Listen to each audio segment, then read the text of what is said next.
Un informe técnico realizado por parte da Tesourería Municipal informou desfavorablemente sobre o pago do imposto de bens inmobles en 5 prazos e sobre as bonificacións para familias numerosas. Así o confirmou esta mañá o voceiro da Xunta de Goberno, que dixo que con dito informe a Xunta de Goberno non modificará o cobro do IBI, unha medida que foi aprobada no pasado pleno polos grupos da oposición, por Marea, Ciudadanos, PSOE e Partido Popular. Por tanto, en base a que significa incremento de gasto, en base a que unha parte é imposible e a outra é inxestionable, pois a Xunta de Goberno decidiu rexeitar esta petición do Pleno a respeito da modificación destas dúas ordenanzas fiscais. Unha Xunta de Goberno que tamén aprobou traballos de calmado de tráfico en Mourente para a seguranza viaria dos veciños e dos pais, nenos e docentes do CEIP Vilaverde.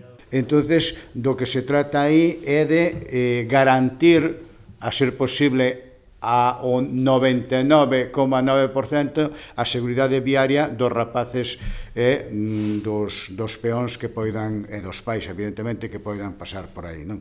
Leva plataforma única e a actuación fundamental é de calmado de tráfico, quer dicir, que se vai a poner sinalización vertical, sinalización horizontal, pero tamén se vai a poñer un número de lombos que neste momento non sei exactamente cantos son, pero vai a levar lombos tamén. Raimundo González tamén informou de que este venres asinarán o convenio de colaboración coa Deputación pro financiamento das obras de 2 campos de fútbol, o de Campaño por 999.000 euros e o de Ponte Sampaio por 1.397.000 euros.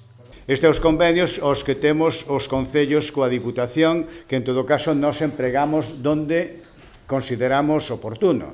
Por tanto, é dicir, a financiación vai a ser ao 100% da Diputación, é dicir, o convenio que nos vai a aportar a Diputación son estes casi 2.400.000 euros. Unha vez asinados estes convenios, adxudicarán canto antes estas obras para poder comezar os traballos coa máxima celeridade.